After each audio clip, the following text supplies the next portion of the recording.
Hello friends, मेरा नाम है आदित्य। आज के वीडियो में हम वर्ग 3 2022 के नॉर्मलाइज मार्क्स का अंदाज़ा लगाने वाले हैं। अगर आपने ये एग्ज़ाम दिया है तो इस वीडियो को लास्ट तक ज़रूर देखें, क्योंकि इस वीडियो के बाद आप अपनी शिफ्ट के नॉर्मलाइज मार्क्स निकाल पाएंगे। चलिए वीडियो को स्टार्ट करते हैं।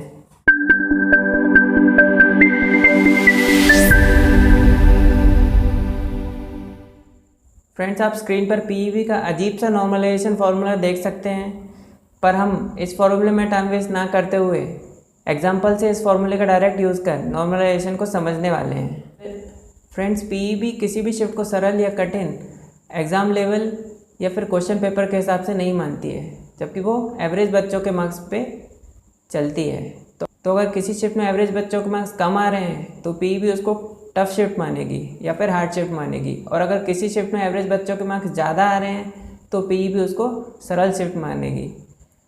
फ्रेंड्स, कब नंबर बढ़ेंगे और कब नंबर कम होंगे, दोनों केस में मैं आपको नॉर्मलाइजेशन एग्जाम्पल से समझाने वाला हूँ, जिससे आपको पूरा नॉर्मलाइजेशन समझ में आ जाएगा। फ्रेंड्स, तो हम 7 मार्च की शिफ्ट को एग्जाम्पल लेते हुए नॉर्मलाइज मार्क्स निकालने वाले हैं, और एग्जाम्पल के लिए हम इस शिफ्ट को ईजी मान के चल रहे हैं। और फ्रेंड्स, इस नॉर्मलाइजेशन फॉर्मूले को देख के टेंशन लेने की ज़रूरत नहीं है, क्योंकि एग्जाम्पल के बाद ये आपको अपने आप समझ में आ जाएगा। तो 7 मार्च की जो शिफ्ट थी उसको हम इजी मानकर चल रहे हैं। तो सबसे पहले हम लिखेंगे कि एमपी के सभी टॉपर्स के जो 0.1% टॉपर्स के जो एवरेज मार्क्स हैं वो, तो इसको हम मान लेते हैं कि टॉपर्स के एवरेज मार्क्स आ रहे हैं 125।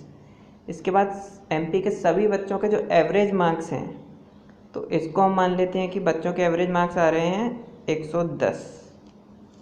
इसके बाद हम लिखेंगे कि मेरी शिफ्ट मतलब 7 मार्च की शिफ्ट, इसमें टॉपर्स के एवरेज मार्क्स कितने आ रहे हैं। तो मान लेते हैं कि क्योंकि ये शिफ्ट इजी थी तो टॉपर्स के मार्क्स 130 आ रहे हैं, और इसमें एवरेज बच्चों के मार्क्स 115 आ रहे हैं। ये भी 5 नंबर ज़्यादा आ रहे हैं क्योंकि शिफ्ट इजी मान के रखी है हमने।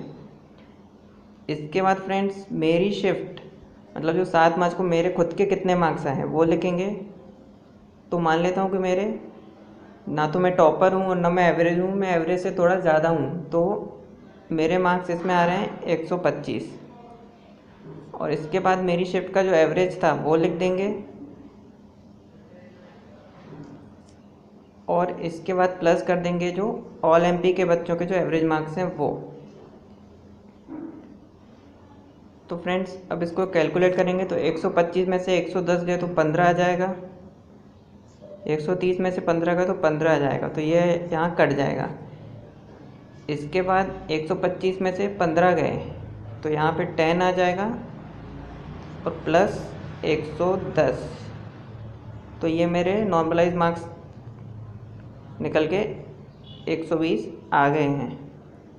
तो फ्रेंड्स, आप देख सकते हैं कि एग्ज़ाम में तो मेरे मार्क्स 125 आए थे, पर यहाँ मेरे नॉर्मलाइज मार्क्स 120 हैं, तो मुझे 5 मार्क्स का सीधा सीधा लॉस हो गया है। ये लॉस क्यों हो गया है?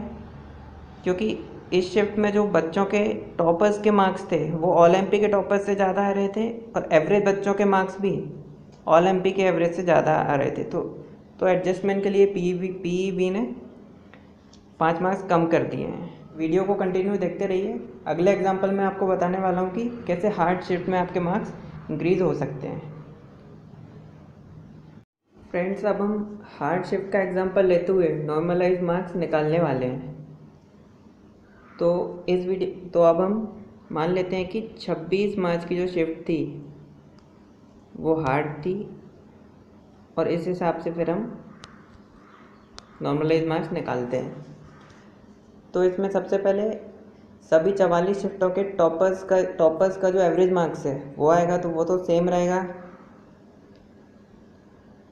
उसके बाद एमपी के सभी बच्चों के एवरेज मार्क्स, तो इसको 110 मान लेते हैं, जो पिछले एग्जाम्पल में लिया था वो सेम रहेगा।